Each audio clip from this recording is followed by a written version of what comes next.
Modi government's anti-people policies have not just disrupted our way of being, but also damaged our national security, destroyed our economy, and plagued the nation with fear and anger.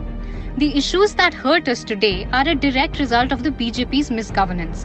The pandemic. The handling of the pandemic started with lies and denial, followed by terrible planning, resulting in the worst migrant crisis since partition. The first wave was followed by arrogance and declaring victory over the virus, only to be brought back to reality with the most devastating attack yet.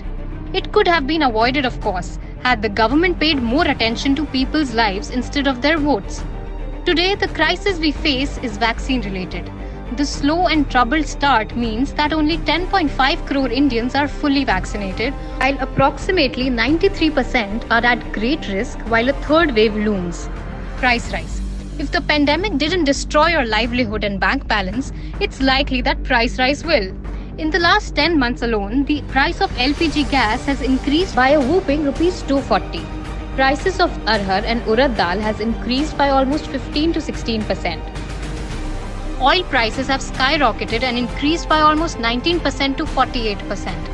And with all the increases in fuel prices, inflation continues to cause blinding pain to our people.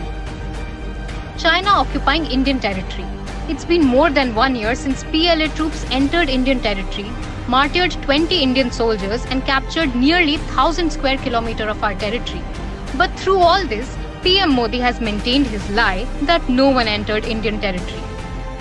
Pegasus, spying on Indian citizens. This is not just an issue of privacy, but primarily an issue of national security and treason. The Modi government must answer if it used Israeli spyware Pegasus to spy on Indian citizens, Indian judiciary, Indian security officials, Indian media, and a large number of opposition leaders.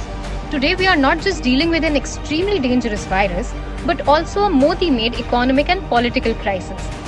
We are dealing with a government that puts the image of one man over the interests of our nation. India must unite in order to defeat this government.